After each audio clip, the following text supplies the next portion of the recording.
database, have it scanned, have it searchable, so that people can go back and reference things so we aren't reinventing the wheel.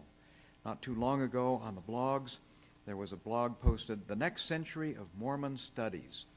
And point number 1, the first task is we need to take stock of what has been done. And there are a lot of reasons for this. Royals talked just a few minutes ago. There's a lot of stuff floating around out there that's wrong. And part of what we can do by taking stock of what's been done in the past is be sure that errors are not perpetuated.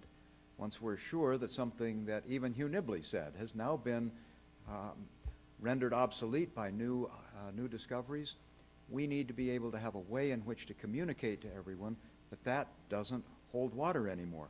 But for the things that have stood the test of time, we need to be able to know where we are on those things.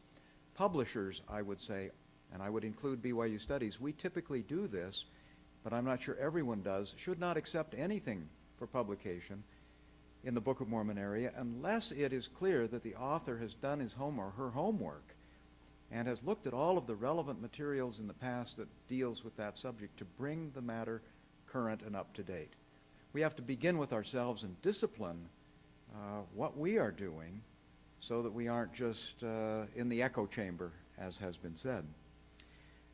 So, Kirk, with that, I think we can look at a lot of things, many of which are essential reading, some of which need a little bit of updating. Some of this stuff is clearly obsolete at this point in time. But here's a run-through of what we've experienced together in our lifetimes. We begin with 1951. President David McKay was recently the prophet. We had Milton R. Hunter for 6 years had been among the general authorities with a specific instruction: do work on the Book of Mormon. Had come straight from the Brethren. We had John A. Widsoe, who was still with us, would be for another 2 or 3 years. He'd been instrumental in helping found the Department of Archaeology here at BYU. And John Sorenson was an undergraduate. And he was the editor of the very first University Archaeological Society newsletter. And when Hugh Nibley returned from World War II, he took a job temporarily in the church historical department working under John Widsoe. And it was Widsoe who encouraged Nibley to write a series that appeared, first of all, in the Improvement era, starting in 1947, and it eventually came out as Lehi in the Desert. Which we'll get to in 1952. I think that's your next. Right here. This had been serialized previously in church publications, and now we have the first real modern Book of Mormon book. And this book was really quite amazing because more than anything else, and maybe you all remember it, I remember reading this book on a camping trip in the High Sierras when I was just in high school. My mother carried it all the way up, and I figured, well, if she's going to carry it, I better read it. But it showed us that you could think about the Book of Mormon in ways that people never had before. This was really a completely new mindset, just thinking about the Book of Mormon in a fully ancient cultural setting. He taught us that the Book of Mormon can be read as an ancient book. 1953, we have the New World Archaeological Foundation begins its first season of field work. Where do they go? They find a large north-flowing river. In this case, it was the Grijalva. Part of that was an anti-Jakeman reaction on the part of Sorenson and Lowe. But they went to Huimanguillo in the state of Tabasco, Mexico, and were looking for Zarahemla, basically. They found nothing. What happened then was that John and Thomas Stewart Ferguson, who was the financier of this project at that point in time, hopped in a Jeep, went to the upper Grijalva, and they found an embarrassment of riches of preclassic material, and John Sorenson has been there ever since. 1953. What is that? Good grief. I'm gonna have to Franklin S. Harris. Oh, yes. Book of Mormon, Message and Evidences. This is a man who served in the mission field in England under John A. Widsoe. And Elder Widsoe asked him specifically, would you go to the British Museum and look up find a bunch of stuff that supports the Book of Mormon? Kind of sounds like Orville Gunther and Jack Welch in Germany, doesn't it? Not quite. But. Yeah. Anyway, this is the son of the person for whom the Harris Fine Arts Center is named at BYU campus. His dad was the president of BYU.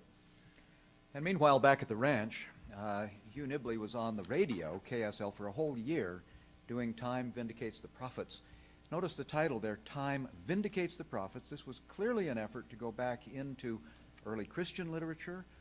Nibley was very, very good at patristics, Greek and Latin early Christian fathers, and finding places where early Christianity was in harmony with modern Mormon doctrine and improving on the problems that Christianity had fallen into theologically. This is then published in a book called The World and the Prophets. The vindication is lost, maybe the apologetic edge a little bit diminished there. But what that book showed us was that it's not just Arabic or Hebrew, but also Greek and Latin and all of the ancient world, and not just for archaeological purposes, but theological reasons as well. 1955, we have the LDS Church formally sponsoring with large sums of money excavation in the central depression of Chiapas. NWAF really begins its work. And Nibley again, there were Jaredites.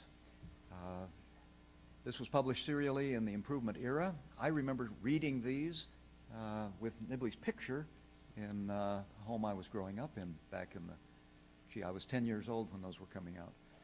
But what Nibley does here is he shows that over and over again what people had for centuries thought about Babylonian history, Hittite history. They didn't even know about the Hittites for a long time. The Hittite laws were discovered in 1951. And Nibley's right up to date, knowing that these old models of how these ancient civilizations lived and worked were wrong. And that we need to go back and rethink a lot of the things that we've previously thought, including relating to the Book of Mormon. 1957, the Melchizedek priesthood quorums studied Hugh Nibley. How many of you remember using this orange priesthood manual? When this was presented to Joseph Fielding Smith, they said, And David O. McKay. and President McKay, they said, many of the brethren will have to reach. He said, particularly the high priests in Parowan. It will be over their heads. And President McKay said, let them reach. 1958, we have Jakeman, who's going into a place called Aguacatal in Campeche in Mexico. And he thinks this is where the Toulon, you've heard that name mentioned many times today by Elder Mask and others, but that's where Jakeman, from his study of the Chronicles, thought that Toulon probably was, and that was his bountiful. 1959, we've got Gareth W. Lowe, who ended up being a prolific researcher and writer for NWAF, and this was the Chiapas Project, 55 to 58. This was the very first major publication that came out in 59, describing where the NWAF had spent the church's money digging in those areas that Jack and Tom Ferguson had identified. 1960, we have Sidney B. Sperry, who publicly comes out and says, you know what, I think there really were two Comoras. This was kind of a major deal for someone in the BYU religion department to actually come out and espouse this theory. Well, and not just someone, wasn't he the dean at that time? I believe he was the dean of religious education. So for me to find out today that we have now two Mesoamericanists on the religion faculty at BYU, we've come a long way. Let's see, where are we? There's 59. One more. There we go. Well, 1961, there was this frenzy about Stilo 5, and it reached even the instructor. So official church publications were actually out there beating the drum for Stilo 5. 62, we got continuing work in Chiapas with NWAF. 63, Ross Christensen publishes this Progress in Archaeology, which was an anthology of the first 85 issues of the old UAS newsletter that we showed you there beginning in 1951. Some interesting stuff. Some of this stuff is still valid today. 1964, we have the very first hint that there might be some Semitic linguistics happening. This was Pierre Grenet, Memorandum on Sawizal Linguistics. And Robert Smith, who's in the audience with us today, bless him, has done some of the most amazing work on Book of Mormon studies. But he came out with 3 publications in the several years based on this hint. Of course, in later years, it's been, a lot of it has fallen to Brian Stubbs and the U.S. Aztecan connection. That's kind of overwhelmed things. But there for a while, we thought Zapotec might be the most likely language of the Nephites because of this work. Okay, we get to 65, and this is where Santa Rosa gets published. And this is John Sorenson's Zarahemla. Was back in 55 when he first put his correlation together. Was in 85 when he published Ancient America, Studying for the Book of Mormon. And it's still there in 2003 with his Mormon's Codex. There's the research upon which that is based. Now, 65 is also when something got published that Jack Welch noticed in Germany. This is Paul Gechter's book, Die literarische Kunst im Matthäus-Evangelium, The Literary Art in the Gospel of Matthew. It had been published by the Stuttgarter Bibelstudien in 1965. Stuttgart was in my mission, and I was in Regensburg when I went to a lecture given by a Catholic Jesuit on the New Testament, and he referred to this and Gechter's argument that Matthew was particularly Hebraic because of his use of chiastic structures. That was the first time I had heard of that subject. I went to the bookstore nearby and bought the book, Gechter's book, and it was in this copy of the Book of Mormon that I then, through a stroke of a bolt from the blue, as we've said today, found Mosiah chapter 5, verses 10 to 12 as the first chiasm that was found in that. But I want you to notice the cover of this book. This is the dust jacket on the Book of Mormon that we were handing out as missionaries in the South German mission. It has Izapa Stela 5 on the cover. Perhaps subliminally that was getting my mind ready to see ancient structures there. Well, you talk to Garth, he'll tell you it is this chiastic structure right in that book. Right there. All right, 66 is when Garth Norman first came out with his published version of the Reconstruction of Correlation Geography of the Land Southward. I mention that because his theories on how this whole thing fits together geographically are proving true with the latest research. 67, August 19th. Jack is a missionary. 18th, okay. 18th of August in 1967. Chiasmus Day. Jack is in Regensburg, Germany, and he gets up early in the morning. Well, I was awakened it was still dark, and awakened by a very clear sounding message. If it is evidence of Hebrew style in the Bible, it must be evidence of Hebrew style in the Book of Mormon. And as I've often said, the real miracle of that morning was I got out of bed and stumbled over to the table where we had been studying the night before and sat down and thought, all right, if it's here, where? And I felt just open and read where you were reading last night with your companion. We'd been reading in Mosiah chapter 3, King Benjamin's speech. Turning a couple pages and reading, and there was a typesetting where two long German words were stacked right on top of each other. One should have been translated as a verb and the other as a noun from the English, but both had been translated as long German nouns. And it was that duplication that was the center of the first chiasm that I found. 67 was also the year that Hugh Nibley came out with Since Cumorah. He was updating things all the time. Master at going through and saying, you know what, in the last 5 years things have changed. And the importance of this book was that Since Cumorah also has half of it called Since Qumran.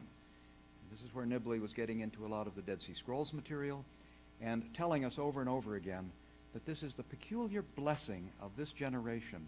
And it's not just in Hebraic or Coptic or wherever, but Mesoamerican, a whole outpouring of new documents, new information, things that came forth that people even 50, 60 years ago had no idea about. And so Nibley was, like you say, right up to speed, reading a lot of these Dead Sea Scrolls materials in German, where they had been published first in translation. We also had Sidney B. Sperry, 68, that came out with a book that stayed in print for a long time, his Book of Mormon Compendium. Yeah, and I'd like to correct one thing here in Sperry's Book of Mormon Compendium. In reading King Benjamin's speech, he says, we could think about Benjamin as a very simple farmer, a hard worker with his hands, because, you know, he does say, I haven't made you work or pay hard taxes for me. But he goes on to say, probably not very well educated, not a good writer. I think, wow. Missed the boat on that one, as we'll say in a few more minutes. We'll show you the book Jack wrote on King Benjamin's speech here in a minute.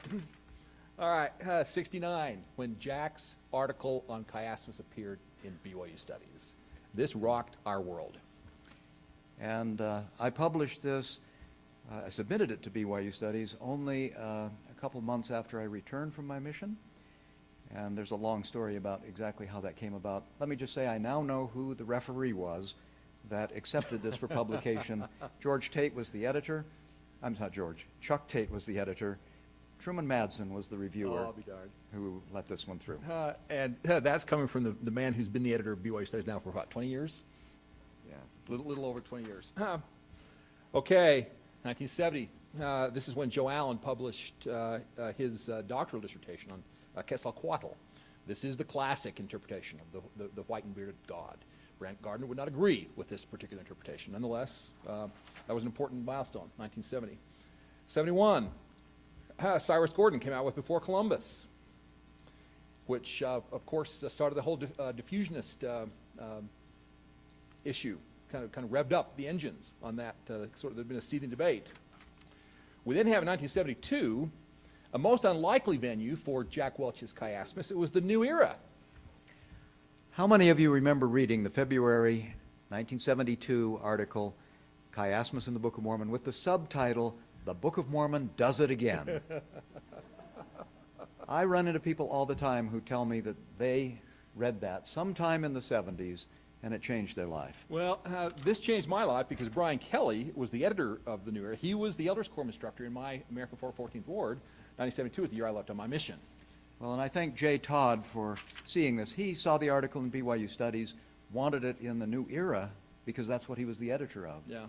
And he was over in England for the first area conference where lots of the brethren came over to Manchester, and that's where he and I got talking about this.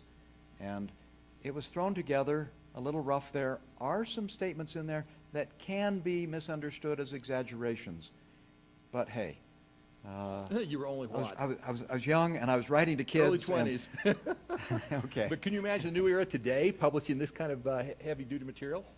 Okay, 1973, Garth Norman's Izapa album comes out.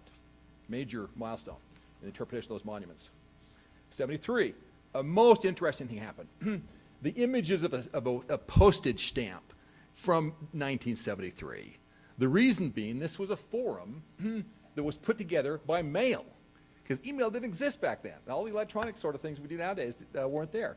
So basically, Dave Palmer, because John Sorenson had just moved back from Santa Barbara up to BYU and accepted a faculty position at BYU, he took advantage of that and he put together a forum, and it included Garth Norman, who's here today. It included Bob Smith, who's here today. And it also included Bruce Warren, who's deceased, Thomas Stewart Ferguson, and they were basically discussing Book of Mormon geography. Yeah, and wouldn't you say, Kirk, that this had a lot to do with the mentality that led to farms? We have groups of people who are trying to communicate with each other. There's no internet, there are no emails.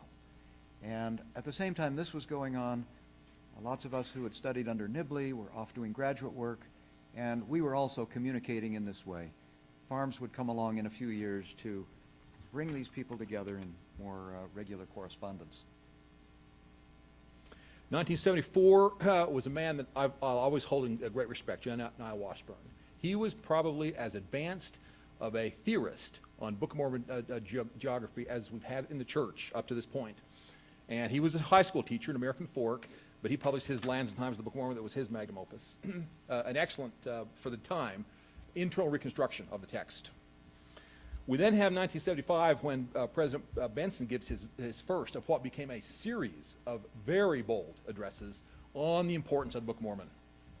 And stating over and over again that we were under a condemnation because we had not given enough attention to the Book of Mormon, particularly to do what the Book of Mormon says, but also to flood the world with the truths of the Book of Mormon. Now, when farms really got started in 1980-81, we took some of these statements from the prophet, or who was soon to be the prophet, President Benson, to heart. Okay, 76, we have a very significant article that's published in the SHA newsletter. is John Sorenson's, the Book of Mormon as a Mesoamerican Codex. This was his first iteration of the data, which many of you have purchased today in his most recent work, Mormon's Codex. 1976, we also had Garth published his Izapa text, and we had Lynn Hope Hilton that began a very exciting journey of retracing Lehigh Steps down the Arabian Peninsula along the Red Sea. We also had Barry Fale, who came out with America BC. Now, I got to tell you a funny story. I went to visit Barry Fale at his home in Boston. And he knew I was from BYU, so I said, I want to show you this. He took me to a cabinet. It had about 50 copies of the Book of Mormon. He said, oh, you Mormons have been so gracious. You've sent me all these copies of the book. And he said, so many of them have little signatures in the front where you're bearing your testimony to me and telling me that I really ought to read this book. And he said, I will tell you this. I find the book useful. He said, whenever the Jehovah's Witnesses come along and knock on my door, I hand them one of these books and they promptly go away.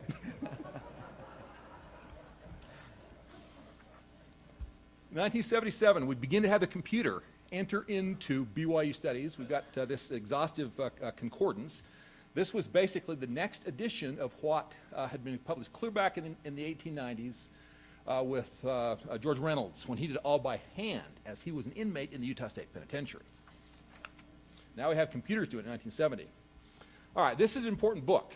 This is cited significantly in John Sorenson's current Mormon Codex.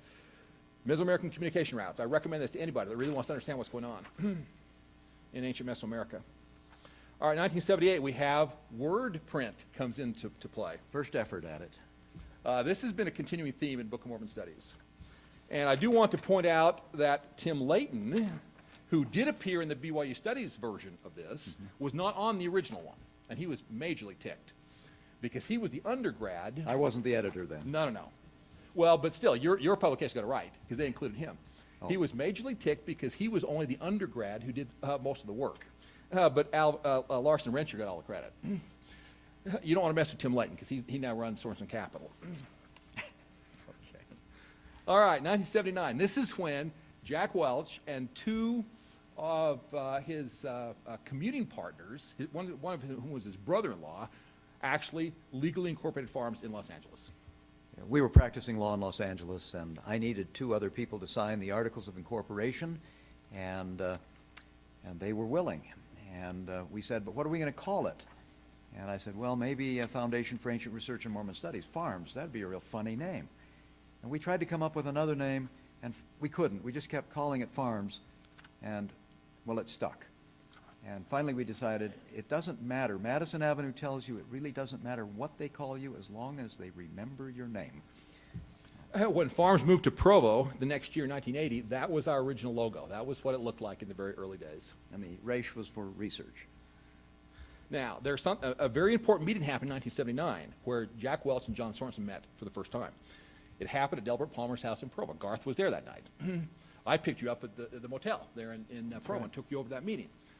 When these two geniuses, two of the paragons of Book of Mormon studies in our era, first met for the first time, modern Book of Mormon studies. You're talking really about Palmer and Sorenson? No. In fact, don't you remember that Sorenson looked at you and said, "You're the missing link," and you said, "What does that make me? Some kind of Neanderthal?"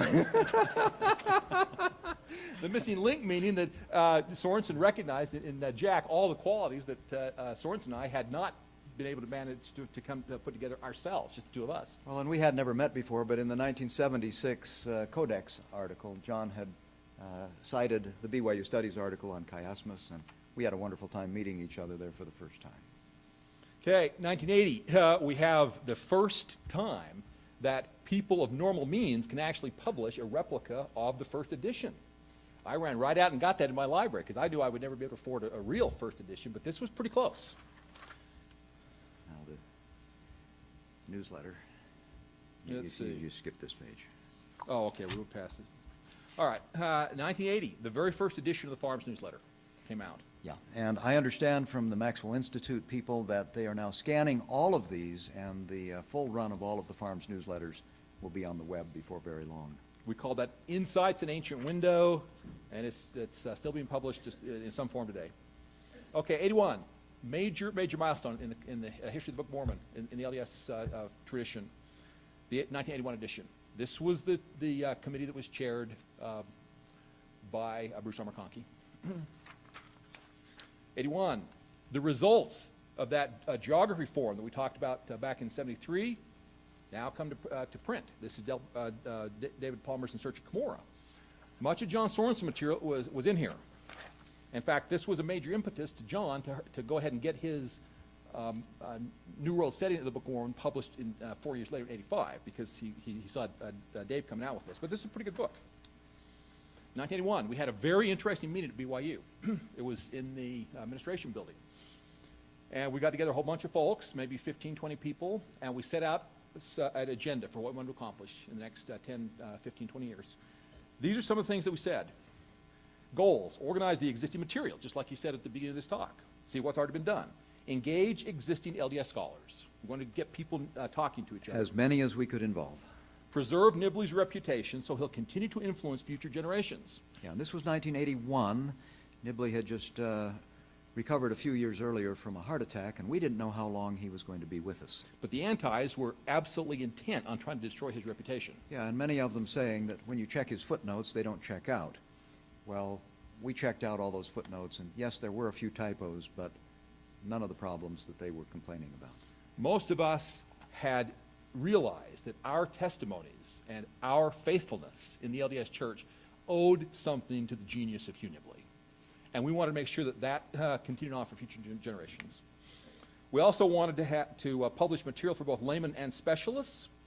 And we thought, wouldn't it be cool if we could publish an encyclopedia like the Encyclopedia Judaica or the Catholic Encyclopedia? Yep.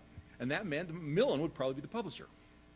And then we said, but before we can do an encyclopedia, we need to have a verse-by-verse commentary. I mean, we were thinking 50 years down the road. Yeah.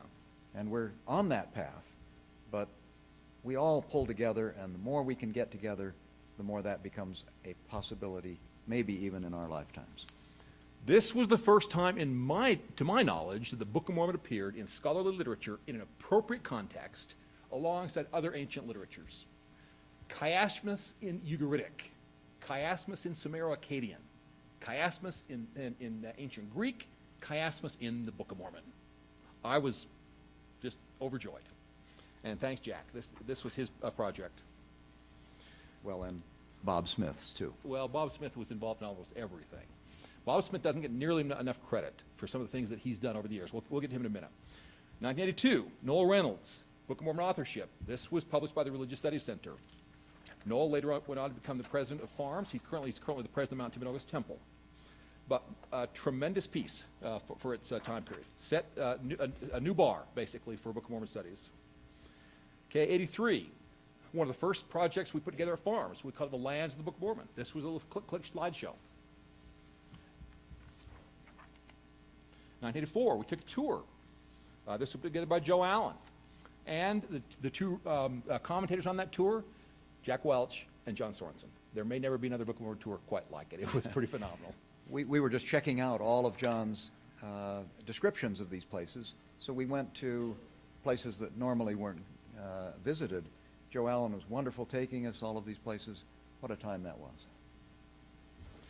1984, first edition of the critical text of the Book of Mormon. Royal Skousen has done marvelous work, but he wasn't the first. Bob Smith was the first. And this was the first critical text that came out. 84, it was updated then in two more editions, the final one in 87. And this particular critical text has some really neat stuff in it. For instance, I can go in here and I can see every single speaker, who is speaking, who's the author of this particular text. I can see... John Hilton had identified a lot of those.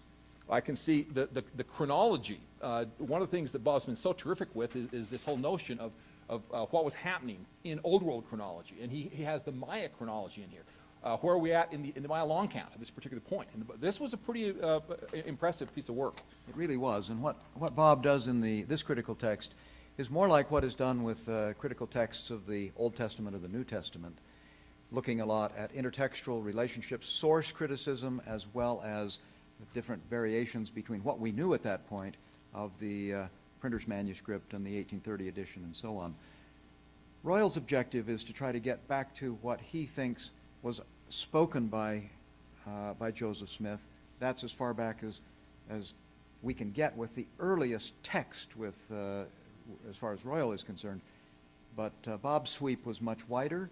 There's plenty of room for both of these kinds of critical texts. Well, and I understand Bob told me a few days ago that he might be working on a new edition of that critical text, which would be marvelous because it's a tremendous resource.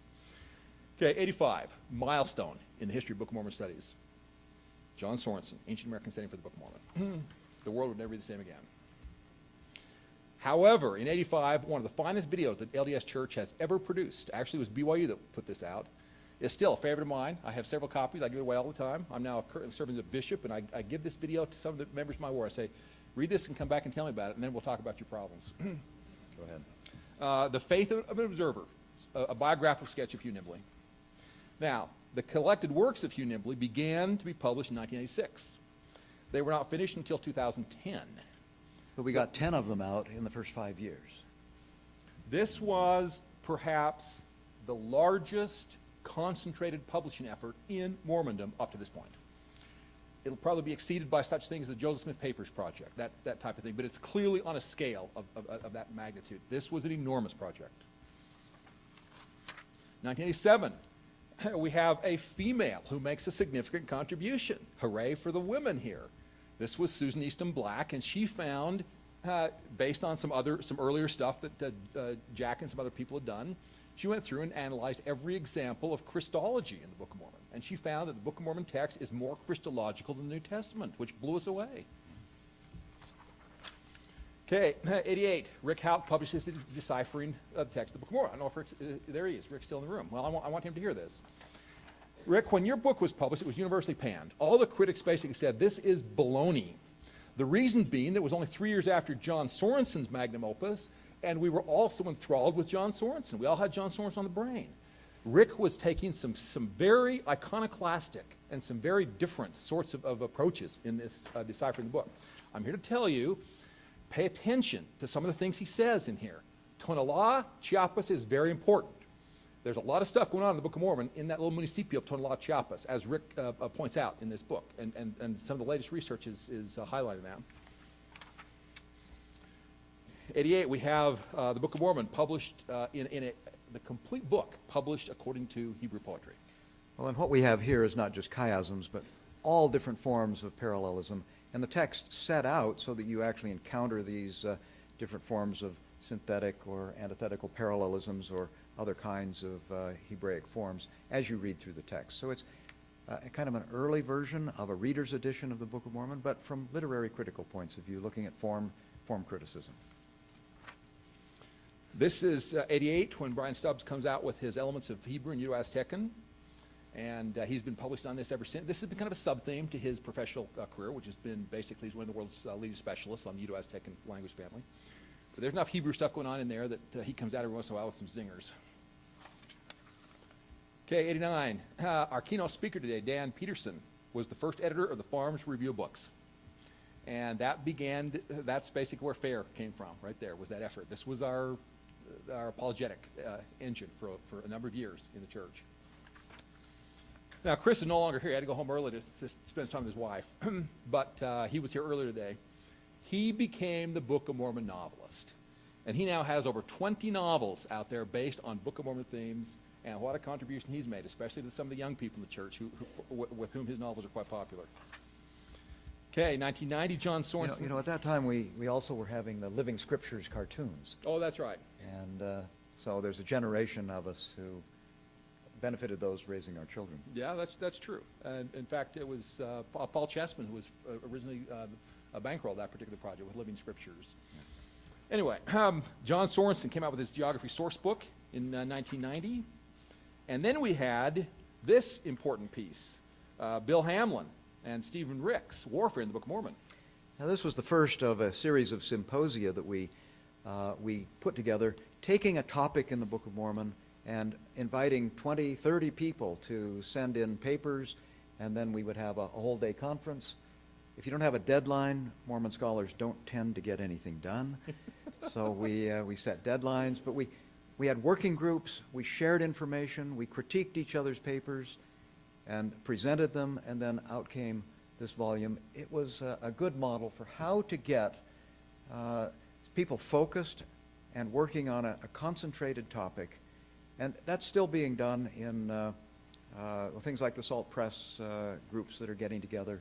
It's a good model, and I think it was very successful. This is the first where that was attempted. But there's some very significant things in here. I still read this with terrific interest today because it informs some of my research. Okay, John Sorenson, Martin Reisch did some amazing work. This was just plain a labor of love because this has not been particularly lauded in the professional community. But they put together a terrific compilation of evidences, a bibliography, a bibliography of contact across the seas. Now, this is an example of terrific Book of Mormon scholarship. Okay, this is Jack here, who's done behind this. First of all, in 1990, we have the Sermon at the Temple and the Sermon on the Mount. This was a first attempt to read, to do close reading and come up with some real background behind King Benjamin's speech. No, this is the Sermon on the Mount. Or I'm sorry, the Savior's third Nephi speech. Right, and you know, one of the things that we need to spend more time working on, and Alan mentioned this in his presentation, is looking at all of the places where we have biblical, especially New Testament material in the Book of Mormon. And the Sermon on the Mount, what's it doing in the Book of Mormon has been a problem because most people think in biblical circles that the Sermon on the Mount in Matthew was written by Matthew. It's kind of a collection of a stamp book of sayings of Jesus because it doesn't seem to have any coherent theme holding it together. And in 1988, I was wrestling with that question. And kind of like Garth was saying, I read a text that I'd read many times before where it says that Jesus came, the people were gathered at the temple. It doesn't say in the temple, but at the temple. They're in a sacred space. And all of a sudden I got wondering, is this somehow a sacred text? And of course, Moses goes up into the mountain, a sacred mountain, to receive the law and the word of the Lord. And maybe that's got some connection with what's going on in the Sermon on the Mount. And therefore, it's perfectly appropriate to have it there. Well, putting that little piece together then led to the publication, first of an update, but then of the Deseret Book version. In 1998, I put out a second edition, which has a long chapter in it on ritual critical studies. I'd spent time with the American Academy of Religion people trying to work with them on how do you tell whether there is a ritual standing behind some kind of a text, and wanting to see if the Sermon on the Mount couldn't be understood as having some kind of ritual context behind it. And that book drew some attention of New Testament scholars, and the Sermon on the Mount in the Light of the Temple, published in 2009, was an invited publication. Ashgate published it. There's very little Book of Mormon material in that, but what that book tries to do is to take the idea of seeing the Sermon on the Mount as a ritual text and showing that to be the case exclusively out of biblical resources, looking just at the Greek and the passages in Matthew and in the Psalms, and where all of the rhetorical voice and register of the Sermon on the Mount is coming from. So that's attracted some attention outside of Mormon circles, but it all began with an understanding that wouldn't have been here without the Book of Mormon. It's an excellent example of good Book of Mormon scholarship that then is able to transform or to translate well into biblical scholarship. Okay, 1981, we have John Sorenson, Melvin Thorne editing, Rediscovering the Book of Mormon. This is kind of reflective. This is going back and compiling some of the best stuff that have been published by Farms after that point.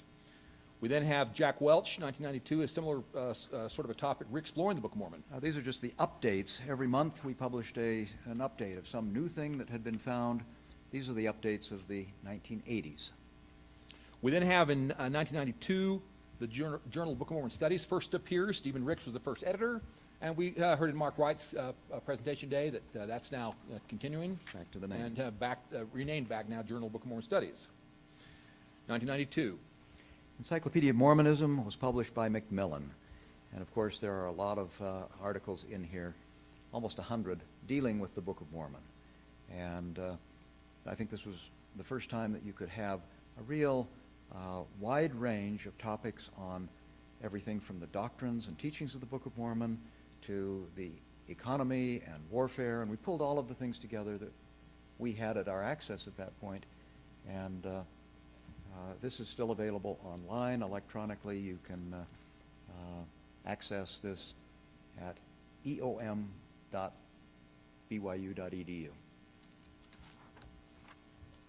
I wanted to get some Gordon Thomas in here, Jack. Great guy. I'll never forget the day in the law school library when Gordon comes in. Bob was there with him, and they say, "We have Hebrew festivals in the Book of Mormon. We found it. The Feast of Tabernacles is here." Electricity went through the room. Yeah. Hasn't that been a fun part of this whole career? It Those has. little aha moments. This happens to be Gordon's publication on the symbols that associated kingship in the Nephite realm.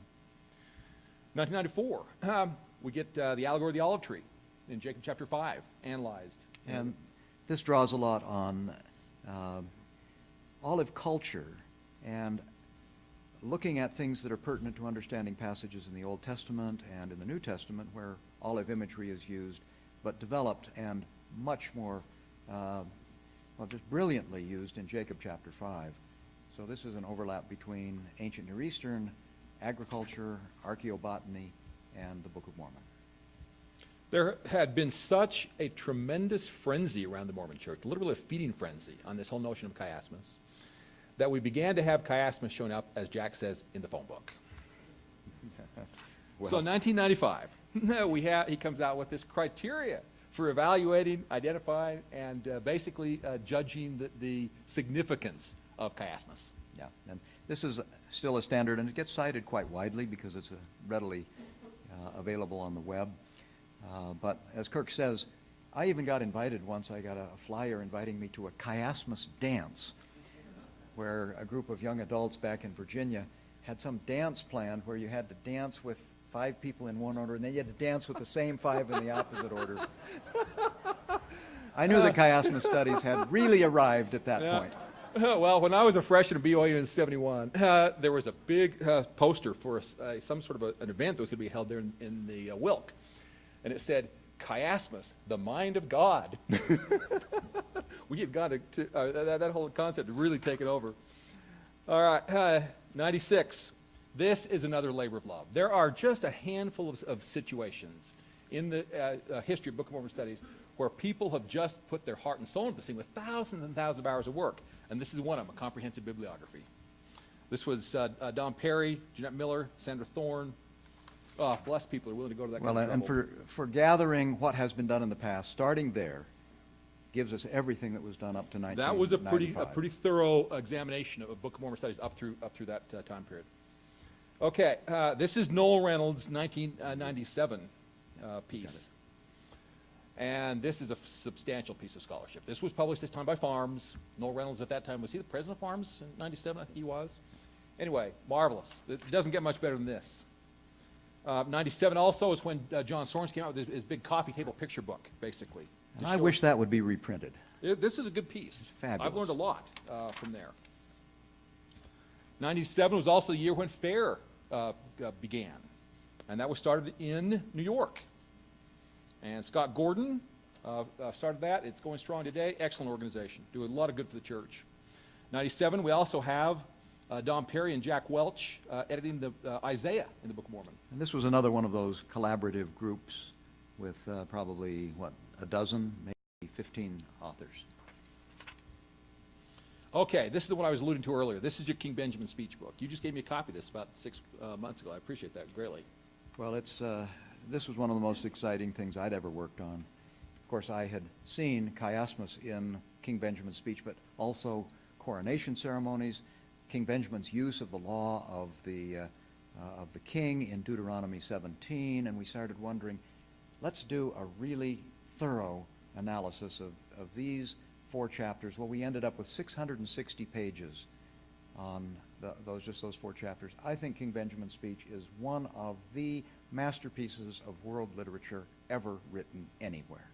And we set out to try to show that in this book, and boy, it really, I think, lived up to what we'd hoped it would be. And I've been in correspondence with some of the folks at the EU who are teaching Book of Mormon's literature right now. This is one of the fundamental texts they're using. Good. Okay, 99, pressing forward with the Book of Mormon. Just the updates of the 90s. 99, we've got the darling of gospel doctrine teachers everywhere. Years ago when I was a gospel doctrine teacher, I loved this particular book because it made just such interesting material. To just hand out before class and get people talking about the book. Now, this was done in the days when we still had overhead projectors, and my son had his mission call and had nothing to do the whole summer as he was waiting to go into the MTC, going to Sweden. And he wanted to go play golf all summer. He wanted also, and he has ended up going into graphic arts in an ad agency.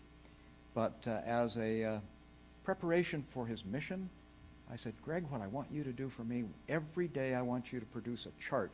Here's the data, make a chart. And out of that came a good missionary. Well, it is still in print today. Yep. It's that useful. Okay, 99, John Tibetness came out with his most correct book. There's some very, very good things in here. This was a precursor to the Amalekites issue that Royal has helped us understand. There were no Amalekites, there were Amalekites, and a very, very important, significant shift there. And then we come out in 99 with the Chiasmus bibliography. You published a lot of bibliographies in your time. Right, and I think they're important. Like I said at the beginning, until you have done your homework, you really can't move forward very effectively. But this was in 1999, everything we could find in any context, biblical, Renaissance literature, you name it, anywhere that anyone ever used or talked about chiasmus. This has been kept up to date, and it's now on a website, the up-to-date bibliography with live links, so you can click on any item, and if that article is out there on the web somewhere, it's there. So, year 2000, John Sorenson came out with a piece intended for mass distribution, small piece, called it Mormon's Map. That was his last really foray in geography before 2013 with his latest book. 2001, Royal Skousen's wonderful critical text begins to appear. You heard all about that. all about that. Phenomenal. 2002, did we ever think we'd have Oxford University Press publishing about the Book of Mormon? Nope. Here it shows up, 2002. Terrell Givens was not on very many people's radar screens back in that. He's, of course, a staple in the Mormon Studies era today, but we were all impressed that Oxford was now publishing for our book. 2002, we've got Echoes and Evidences. This is one of the best of the sort of compilations. Yeah. Elder Maxwell once suggested, so what are the real hits of the Book of Mormon? And we said, well, there are more than 100 of them. And he said, well, why don't we put together a book that, and then he kind of left it. And we didn't think anything about it for a while, but then we started gathering what we thought were the strongest points that we might want to mention from a historical, archaeological, linguistic point of view, and so on. For a long time, we called this book Joseph Smith's 100 Greatest Hits. We lost our nerve, and here you have it. But if you want to just read one book from Farms that represents the scholarship of the 80s and 90s, this is a very good one to pick. 2003, we have Grant Hardy that comes out with the Book of Mormon Reader's Edition, published by University of Illinois. And then in 2003, this organization, the Book of Mormon Archaeological Foundation, was founded, and they've been holding a conference ever since. 2003, Diane Worth, who's here in the audience today, published this Parallels, Mesoamerican Ancient to Middle Eastern Traditions. She was a student of Linda Sheely, as was Alan Christensen, who's our Popol Vuh expert, a Quiche Maya expert in the church. And what a tremendous pipeline that's been from UT Austin right into the Book of Mormon circles. 2004, we had Doubleday, who published a trade edition of the Book of Mormon. We never thought that had happened. With a different introduction. Then, yeah, on this one, Lehi's, Glimpses of Lehi's Jerusalem, it dawned on us that as we went looking for a good book that was written by Jewish or Catholic or Protestant scholars about what was the world of Jerusalem like in the decade before the Babylonian conquest. What's happening there Jeremiah from 609 to 587 BC. What's going on politically, religiously? There was no such book. So we said, well, let's pull together a group and see what we can do with that. David and Joanne Seeley worked on this with me, and I think it's written in such a way that it's not exclusively Book of Mormon. I think anyone interested in that decade, and I think Jewish scholars haven't written very much about that because it's awfully embarrassing to talk about the loss of the Holy City. But I think it makes a nice contribution and sets the stage for all of what's coming in the Book of Mormon. We then had, in the 2004-2005 timeframe, John Clark made some noise with the Book of Mormon archaeology. We then, this ended up being presented at a fair. He also gave a forum address at BYU on the topic. And this was part of his presentation at the the Library of Congress, bicentennial of the birth of Jesus Christ. I'm sorry, Joseph Smith, what am I saying? Joseph Smith's bicentennial, 2005. Yeah, some of you may remember that bicentennial, and we had John speak there. He showed, first of all, this slide.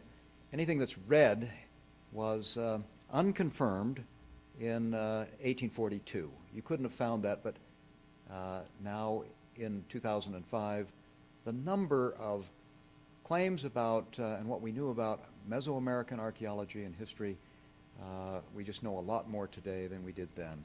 Still a few more that haven't been confirmed, but you can see the trajectory, and that was his point. If we needed proof that Mormonism has hit the mainstream, this is it. Mormonism for Dummies.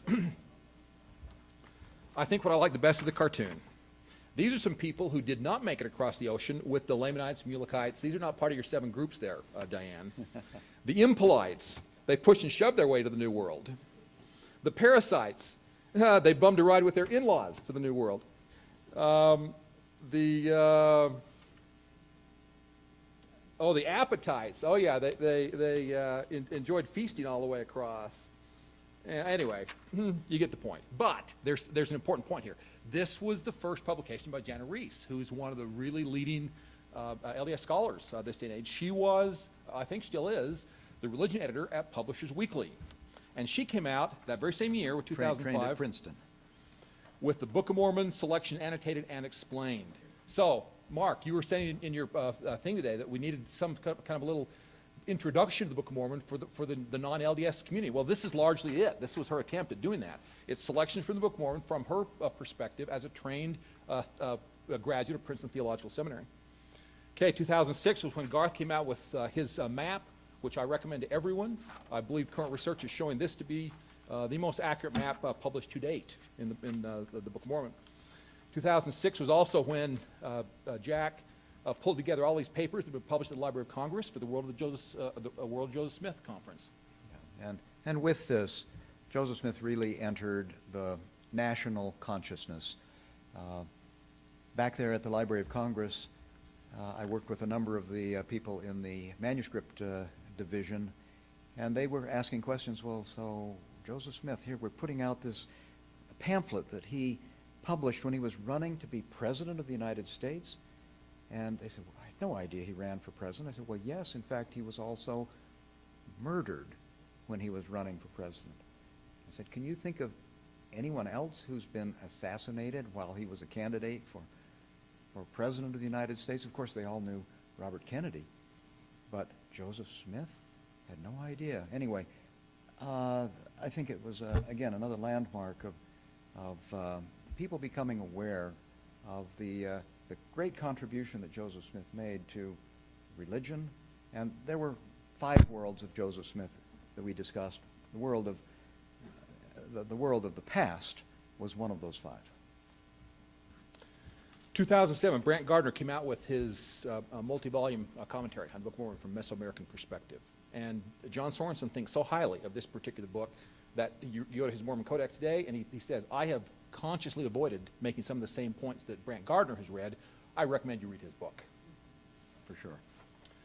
Within 2007, John Lund, who's in the back of the room, came out with this nice little piece, Mesoamerica in the Book of Mormon. Is this the place? And the answer, by the way, John, is yes. Alan Christensen came out with the Popol Vuh. This is the University of Oklahoma edition of the Popol Vuh. And he's on the faculty at the Y, and the world's expert on the Quiche Maya book, the most important of the surviving pre-Columbian Mayan texts. BYU put out the electronic edition, which I use on a regular basis. 2008, Penguin Classics published the Book of Mormon. Terrell Gibbons thought that was a pretty important milestone. 2008, Jack published his legal case of the Book of Mormon. If you haven't read this book, you've got to read this book. This is one book that has gone largely ignored in the LDS circles, but this will change your perspective. There's a lot of legalism taking place in the Book of Mormon. Yeah, just a lot of trials when you think of the trial of Abinadi, the trial of Korihor, the trial of Nahor, the trial of Almon, Amulek, and Ammonihah. I worked on this book for 30 years. Maybe that's why it's been slow in catching on, but let me just say that when we put farms together, the purpose was to look at the Book of Mormon from as many angles as possible, and looking at it through a legal lens was one of those. You will never read the phrase, judge righteously, in the Book of Mormon the same way again until you've read this book.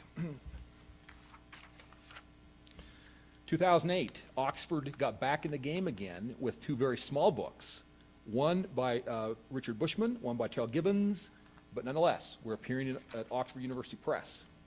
And then 2009, Yale University Press, Royal Scouts and Magnum Opus. The reason I put on both versions up there is because of a cute little thing that Royal just kind of chuckles when he tells you about it. The very first edition actually said Royal Skousen wrote the Book of Mormon. And he made sure they got that corrected on the second edition. It says edited by, yes. Okay, 2010. I would have trusted him to do that. 2010, Grant Hardy comes out with his Understanding of the Book of Mormon, again published by Oxford University Press. We're hitting the big time here. And who would have guessed? Never in a million years would we have guessed that the Broadway Tony Award would go to a profanity-laced Book of Mormon. They say in Hollywood that all press is good press, right? And that's the way the brethren looked at it, and I think that's the way it's proven true. Okay, 2011, we began to blog at the Book of Mormon Resources. And this is the most sophisticated attempt to date. It's going on now for the last 3 years. Let me say that the Harold B. Lee Library thinks that what is going on out there on the web is so important for the future of Mormon scholarship that they've hired a full-time librarian just to keep track of all of that and to archive it electronically, because 10, 20 years from now, people are going to wonder what was going on out there in the wide, wide world of the web. Yeah. 2011, we have an experiment on the Word, reading Alma 32, one of the Salt Press books. 2012, the first comprehensive Book of Mormon model on Google Earth appeared.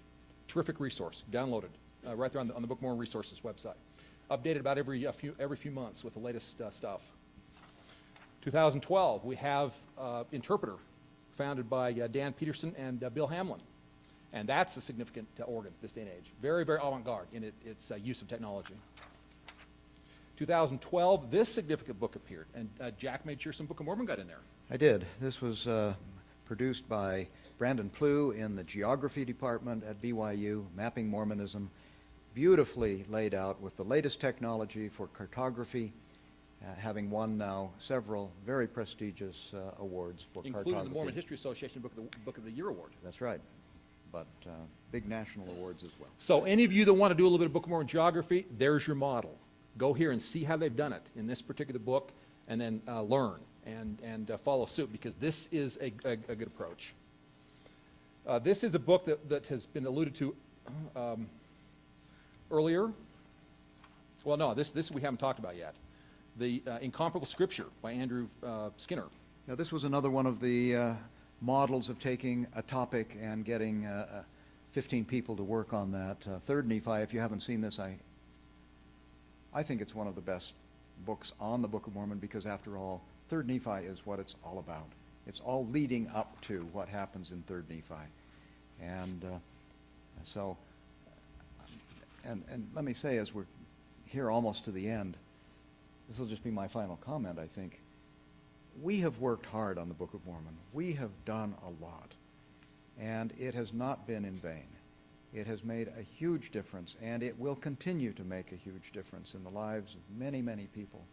And we have only mentioned a fraction of all of the things that we could have. Kirk picked most of these. I added a few.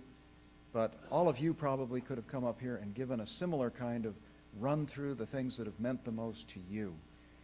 We are so blessed with an outpouring of things to know about the Book of Mormon. The Book of Mormon is a book that deserves respect. It's interesting, yes. It's also respectable.